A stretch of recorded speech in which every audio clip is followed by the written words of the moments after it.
Salve, salve galera, sejam todos bem-vindos a mais um vídeo aqui no canal. Hoje, galera, vamos fazer aqui uma reação e corte aí, né, de Rizek, falando um pouquinho sobre a escalação do Palmeiras contra o Fluminense, falar um pouquinho sobre esse jogo aí, né, se John Arias vai ser titular ou não e muito mais nesse vídeo e também qual é o favorito para esse jogo. Assista ao final e não perca nada aqui. Sem mais enrolações, galera, agora aí com o vídeo. No fim de semana, a gente já pode... E já estreou bem, hein? Sim. Entrou no jogo. Tava jogando, né? E entrou bem no jogo, né? Embora ele vá sofrer o pênalti aqui para o lado esquerdo, ele jogou do lado direito, sofreu um pênalti, ficou 18 minutos em campo. Enfim... Acho no lugar do Alan? Do Alan, exatamente. Que eu não sei se é essa a ideia do Abel quando o John Arias for o titular. A do Abel não sei, não seria minha, tá? Eu não tiraria o Alan do time. Qual seria a de vocês, então? Então, eu jogaria com... E aí é uma questão, né, de você ter esse primeiro volante base, que em termos de característica hoje falta o elenco do Palmeiras, mas eu jogaria numa formação de 4-4-2, de recuar o Andrés para jogar um pouco mais com uma espécie de segundo volante, mas que com a bola vai ser esse meia centralizado para organizar o time, Arias de um lado, Alan do outro e a dupla de ataque lá com Flaco e Vitor Roque. Eu acho que Saiu o Maurício, né? Saiu o Maurício. Eu tiraria o Maurício. Sem bola, a dupla de volantes. Né? E os dois caras do lado, fechando Baixando. as duas vezes de quatro. Com bola, o Andrés meia. É isso. É híbrido, né? 8. Você ficaria uma espécie de um 4-1-3-2 quando tiver a posse de bola. E são dois jogadores de lado de campo que te oferecem isso em termos de característica, porque às vezes você tem jogador de lado de campo que tem mais característica de meia do que exatamente de jogador de lado. Tanto o Arias quanto o Alan são jogadores que te entregam velocidade numa transição, mas são jogadores com capacidade do drible, do 1 contra 1, e sem bola, baixam, ajudam demais. A gente vai lembrar do Arias naquele Fluminense campeão da Libertadores, como que o Arias se matava marcando, se desgastava marcando. Bota as prováveis escalações para o jogo de hoje. Eu acho que o Fluminense vai ter o Palmeiras, melhor dizendo, vai ter uns 14 titulares, assim, porque o Paulinho ainda vai voltar, Evangelista vai voltar, hoje, né?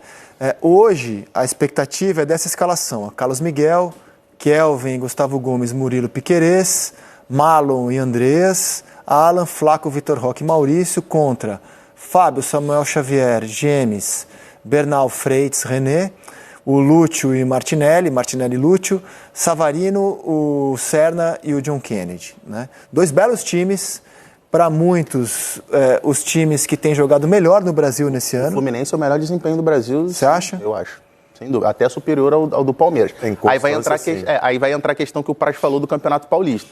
Em contrapartida, o Palmeiras, na minha visão, foi mais testado do que o Fluminense em termos de grandes jogos, até porque o Paulista tem clássico toda hora. Mas o Fluminense ganhou todos os clássicos que enfrentou até aqui. Não é que ganhou ali por acaso, ganhou sendo superior aos adversários em todos os jogos. Então, assim, o Palmeiras, em termos de desempenho... O Palmeiras nesse meio tem uma goleada, né? Contra o Novo Horizontino. Contra o Novo Horizontino, isso. Que deu uma balançada. Mas eu acho que o Palmeiras ainda... O Rizek falou de 14 titulares, né? O Palmeiras ainda vai trazer um volante, um primeiro volante. Preciso. Não que não tenha, mas por característica.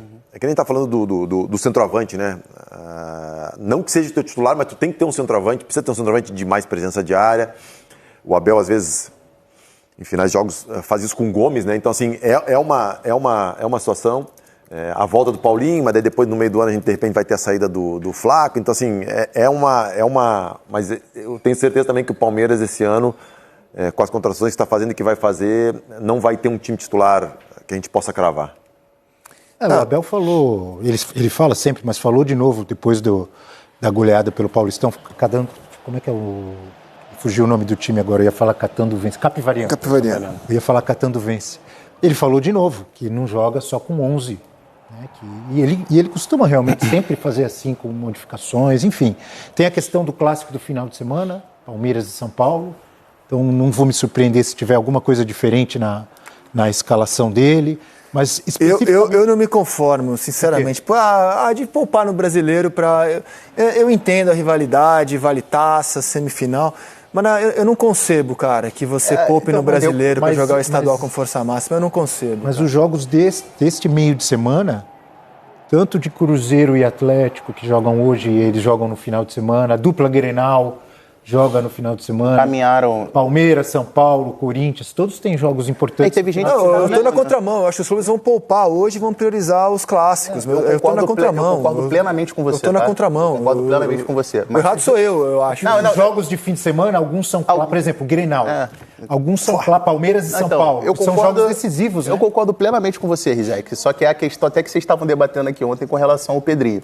Uma coisa é o que a gente acha aqui e outra coisa é sentado na cadeira lá. Sim. Na cadeira lá, a pressão do torcedor, de você jogar um clássico, de você ter que... É muito complicado. Não, gente, o Flamengo já jogou com um time... O Flamengo jogou com um time em reserva na Libertadores, ficando em segundo na fase de grupos com o Tite, para jogar uma final ganha de estadual que estava ganha. Aí eu acho que é erro, tá? Sim, contra o Nova Iguaçu. Tinha ganhado a ida fácil e preferiram poupar na Libertadores. Isso 3-0 na ida. Mas falando de Sul, de Grêmio Inter. Eu posso falar com... Assim, vai ter Grêmio e Real Madrid. Azar. Grenal, o Grêmio e Real Madrid vai durar uma semana. O Grenal... Eu vi o Milton Jung hoje na CBN falando isso. Os times vão jogar o brasileiro hoje com vários desfalques para disputar o que realmente importa, que são os estaduais no fim de semana. Mas, enfim, essa é a realidade deles, eles decidiram assim. Voltando ao reencontro, né? Acho que, para a sorte do Ares, o jogo é em São Paulo. Fosse no Maracanã, ele não escaparia de muitas homenagens, né? Vai ficar marcado no torcedor a promessa de que ele não jogaria em outro clube, etc. Eu acho que ele não fez nada de errado, sinceramente. Ele fez errado em prometer. Sim. Pode ser. O erro foi prometer. Pode ser. Foi tentar o sonho na Inglaterra, não rolou. O time faz a pior campanha da história da Premier League, vai cair, ficou ruim para ele lá. E aí os clubes brasileiros, Flamengo, Palmeiras, Fluminense, tentaram a volta dele. Palmeiras foi o que ofereceu mais, ofereceu o que o time queria. E ele veio para o Palmeiras. É isso. Não foi exatamente uma escolha dele, foi o clube que conseguiu chegar no valor. E ele vai jogar no Palmeiras. Mas o prazo disse tudo, nada demais. O problema foi a frase dele, ele prometendo. Dizendo... Dentro da razão, da racionalidade, nada demais. Agora, vai explicar para o torcedor. Né? Eu acho que, obviamente, o torcedor fica magoado e tem motivos para isso, mas eu acho que é o caso que acho que todo mundo tem razão. O Arias tem razão em querer voltar para o futebol brasileiro e não foi uma escolha dele voltar para o Palmeiras, foi o clube que ofereceu o melhor valor, o melhor contrato. Não, tudo bem. Ele poderia dizer que não. Né? Não, assim, sim. Não, escolha que eu digo assim, não é que ele olhou e falou assim, tem Fluminense, Palmeiras e Flamengo, eu quero jogar no Palmeiras. Ele tinha subsídios que levavam ele a ser uma escolha Era uma opção racional, dele voltar para o Brasil, não era uma opção exatamente jogar no Palmeiras. Agora, por outro lado, o torcedor também tem a razão, porque foi a promessa de um grande ISO. E vou complementar o seu raciocínio. O Fluminense também tem razão de não chegar onde o Palmeiras chegou, porque não dá. Seria loucura. E o Flamengo também teve razão de entrar na parada, tornando o preço para o Palmeiras um pouco mais caro. Então, acho que os três fizeram o que tinha que fazer ali mesmo. E um dos motivos que fazem o Fluminense também não chegar no valor, além de não ter, é que ele já tinha se reforçado para o setor. Sei que é um jogador diferente, mas ele já trouxe para o meio-campo dele o Savarino, de quem, inclusive, se espera que vá ter uma temporada mais de protagonista, né? O Savarino foi, assim, na minha opinião, foi o melhor jogador do Campeonato Brasileiro de 2024. O Luiz Henrique foi o melhor jogador do Botafogo naquela temporada, foi o melhor jogador da Libertadores, mas no Campeonato Brasileiro, para mim, o Savarino foi o melhor jogador do Brasileirão de 2024. No ano passado, teve uma queda de rendimento, e aí eu acho que é uma queda também coletiva de todo o time do Botafogo, que não foi bem no ano passado, mas eu não consigo duvidar da capacidade de um jogador que tem a qualidade técnica dele. E aí e a questão do contexto, né? Quando você coloca um jogador que é privilegiado tecnicamente, muito bom de bola, num contexto de uma equipe que a gente vê que está cada vez mais organizada, cada vez mais azeitada, jogo a jogo, a tendência é esse cara, o futebol dele aparecer cada vez mais. E hoje agora foram 4 jogos. Do Canóbio, né? Na minha visão, o Fluminense com o Savarino no lugar do Canóbio pode perder um pouco de marcação, porque o Canóbio é absurdo o que ele corre, o que ele marca, mas se você analisar o futebol dos dois, com o Savarino, teoricamente ganha mais em qualidade técnica, em possibilidade de gol, enfim, finalização. Isso teoricamente. Vai ter jogo que o Canóbio vai lá e vai decidir, vai fazer um gol e tal. Mas analisando os dois, assim, de características... Tecnicamente não se compara. O Savarino é mais jogador, isso. Tecnicamente. E o Canóbio ali na recomposição, no pensamento tático de marcação, ele marca mais. Mas isso acho que mostra até o que ganhou em termos de opções do Zubeldia para a temporada, né? Porque hoje ele pode montar, configurar o ataque dele de acordo com o olhar que vê quais são as características do adversário. Ó, esse jogo aqui vai me exigir que eu tenha 2 pontas aqui de mais entrega física e mais velocidade. Aí você entra com o Serna, você entra com o Canóbio. Não, esse jogo aqui eu vou querer ter um pouco mais a posse de bola, você tem o Savarino. E ele vai mexendo, que era algo que o Fluminense, embora tenha tido uma boa arrancada na reta final do campeonato, mas era algo que o Fluminense não tinha. Havia realmente uma escassez com relação aos jogadores de lado de campo. Vamos para a posição do Praz. O Carlos Miguel conversou com a nossa equipe, uma entrevista exclusiva. A gente mostra um trecho para vocês. Para mim é o momento mais importante da minha carreira, onde eu estou num clube gigantesco que eu quis estar aqui. Estou extremamente feliz de estar aqui, convivo com todos o dia inteiro, acordo de manhã, acordo até animado, feliz, vou treinando, escutando meu pagode para chegar lá, fazer o meu trabalho da melhor maneira possível. É só agradecer e se preparar ao máximo. Para mim é um momento que hoje eu sou o goleiro titular da equipe, vou ter bastante sequência de jogos e quero me preparar ao máximo e estar sempre pronto, tanto em alimentação, tanto em todos os detalhes pequenos que fazem a diferença no final, quando a gente for levantar o troféu, que muita gente não vai ver, mas é esse trabalho que a gente tem que fazer agora para colher lá na frente. Ter uma sequência grande para um goleiro é muito importante, te traz mais maturidade, com certeza, e te traz confiança também, te traz jogabilidade, mais leveza a cada ação tua, cada passe, a cada coisa, mais tempo de jogos, mais sequência, mais minutos, isso acaba te trazendo muitas coisas boas também. Eu sabia que eu ia chegar, ia ter o Everton, que era o goleiro titular na época, e eu ia ter que brigar, ia ter que trabalhar dia a dia. Tinha também o Lomba também, tem um Lomba também, e eu falei, cara, tem que chegar, fazer o meu trabalho, sei do meu potencial, respeitar todos. O Lomba foi um cara, quando eu subi na base do Inter, era um cara que estava lá jogando na época, era o titular do Inter, então eu já conhecia, também já me conheci, cara, eu cheguei, fui recebido da melhor maneira possível, e isso aí foi muito legal para mim, desempenhar, só que daí, infelizmente, uma coisa que não é boa pra gente, nenhum jogador que é o Everton acabou se lesionando, e eu estava treinando bem, o Abel resolveu me dar a chance de jogar, e eu aproveitei da melhor maneira possível, respeitando todos, e consegui ganhar o espaço. Ganhou espaço, mas assim, acho que é de boa dizer que a passagem do Carlos Miguel no Palmeiras é de altos e baixos, agora ela está na parte alta, né?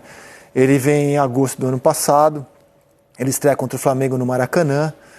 O Palmeiras leva 3 gols, nenhum assim com falha dele. Mas nos 2 primeiros jogos, né, contra Flamengo e LDU, foram 6 gols sofridos. Então chamava atenção. Levou 6 gols em 2 jogos, né? Logo nos 2 primeiros. A LDU fora de casa, depois o Palmeiras reverteu. E aí teve algumas boas atuações. Fechou o gol contra o Cruzeiro, teve destaque contra o Juventude. Esse ano ele falha num gol do São Paulo, mas se redime no fim do jogo. Falhou contra o Galo na estreia do Brasileiro. Como é que você está vendo a passagem do Carlos Miguel até aqui, o começo dele no gol do Palmeiras, Praz? Eu acho que é isso, Rizek. Altos e baixos. Ele falou na entrevista que a sequência de jogos, uma sequência maior de jogos, vai trazendo confiança, vai trazendo leveza. E principalmente para ele, porque ele tem 28 anos. Ele nunca teve uma sequência grande de jogos, falando em alto nível. Ele vai no Corinthians, joga ali Campeonato Brasileiro, acho que 15 ou 16 jogos. Agora ele tem mais ou menos isso aí pelo Palmeiras em jogos de brasileiro. Para goleiro, é muito pouco, né? É uma sequência muito pequena. Então, assim, eu sempre falo isso, a experiência não tem a ver com a idade. Às vezes tu pega um goleiro de 21 anos que é experiente, o Donnarumma, e tu pega um goleiro com 28 anos que não é experiente, é o caso do Carlos Miguel. Então, assim, ele está em formação. O goleiro tem algumas fases de formação. Quando ele está na base, ele aprende os fundamentos técnicos, aí depois ele tem a maturação física, aí quando ele sobe profissional, ele fica normalmente terceiro, quarto goleiro, o normal, né? Não é a regra, mas assim, o normal é isso. Aí ele começa, é o cara que vai para as faltas e finalização, tá sempre lá, não joga coletivo, tá sempre lá. Aí, e que o treinador de goleiro está sempre com ele, lapidando, porque ele está sempre fora dos treinos táticos. Depois ele começa a entrar nos treinos táticos, coletivos, só que chega um momento que ele precisa do jogo. Por isso que alguns goleiros eles têm que ser emprestados para amadurecer e depois voltar. Porque se tu ficar de segundo ou terceiro, tu não jogar, daqui a pouco tu chega numa idade e tu não amadureceu, tu não completou a tua formação. E o Carlos Miguel está completando essa formação agora, com 28 anos. né? E aí a gente pode discutir o porquê disso, né? A carreira dele, mas é um complemento da formação. Então tem algumas situações que ele tem que amadurecer e ele vai amadurecer com os jogos. Algumas situações, principalmente de jogo mesmo, de parte técnica, que aí é do Rogério e o Thales, que são os preparadores físicos, ou preparadores de goleiros do Palmeiras, conseguir trabalhar isso com ele. E aí a gente tem que ver a resposta de como vai ser essa maturação dele. E isso aí é muito subjetivo, a gente não tem como saber isso, né? Em cima do que você contou, relatou agora, o Palmeiras assumiu o risco apostando na qualidade dele. Porque é um risco, não é um risco? É um risco. Não é? O cara que vai começar a amadurecer aos 28 anos... Não, todo jogador que tu traz é um risco, né? Ainda mais goleiro, né? É uma aposta. A gente pediu um card para o nosso especialista aqui da posição para avaliar as valências do Carlos Miguel. O Praz escolheu os seguintes itens para avaliar. Reflexo, agilidade, saída do gol, habilidade com os pés. Reflexo 4. De fato, ele tem um reflexo bom. Agilidade 4. Saída do gol menos 3. E habilidade com os pés 2,5. Praz. Eu acho que ele é um goleiro, apesar da altura, com muito reflexo. E a agilidade é uma questão mais assim complicada de se analisar. Por quê? A agilidade por si só, ela não satisfaz. Né? Porque tu tem que ter agilidade com coordenação e eficiência técnica. Tu pode ser ágil, mas não ser eficiente tecnicamente. Então isso é uma situação. A saída do gol é porque a gente tem que entender que cada goleiro tem seus pontos fortes e fracos. E isso é como um time de futebol também. É o tal do cobertor curto. Tu tenta potencializar os fortes e esconder os fracos. Por ele ter 2,4 metros, ele tem, não é uma obrigação, mas ele é uma característica que ele tem que explorar. Então é uma coisa que ele pode melhorar. E o jogo com os pés também. O antecessor dele usava isso muito bem. É o que se pede muito hoje do futebol moderno. E dentro disso é uma situação que eu vejo que ele pode melhorar ainda. Não que ele vá driblar, que ele vá fazer. Não, mas não só a execução técnica, mas o entendimento do jogo e a tomada de decisão. O que fazer. Não é o lançar bem, é quando lançar. Não é o passar bem, é quando passar. E isso entra naquilo que a gente falou antes. Da maturação e da pouca quantidade de jogos que ele tem. E isso tudo vai ter que ser desenvolvido. Vai da capacidade dele de conseguir evoluir. Bota na tela aqui a nossa tier list. Diga, Abel. Eu acho interessante a colocação do Praz sobre a saída. Então é isso, galera. Chegamos mais um fim. Divide aqui no canal se vocês tenham gostado. Falar um pouquinho sobre esse vídeo aí, né? Vimos que a imprensa reagiu a esse jogo, né? Que pode marcar aí, né? A volta, né? De John Ares como um jogador de outro time e não do Fluminense. E com isso aí, né? Esse jogo vai marcar aí essa meio que revanche aí, né? Porque muitos torcedores estão com raiva, chateados, porque John Ares optou em ir para o Palmeiras, né? A gente sabe que o jogador aí expressou isso, né? Que a decisão dele foi jogar no Palmeiras porque tem mais chance, né? De ganhar títulos. Isso é verdade, né? O time do Palmeiras, ele, vamos dizer assim, né? Dá muito mais disponibilidade de um time, jogador, né? Conquistar títulos. E ele sabe disso, né? Por causa do elenco. E indo para o Palmeiras, ele vai ter muito mais oportunidades de conquistar isso. E com isso, galera, o Palmeiras vai com força máxima para enfrentar aí o Fluminense. O que vocês acham? Qual o palpite de vocês? Comenta aqui embaixo o palpite desse jogo, se inscreva no canal, galera, e até o próximo vídeo.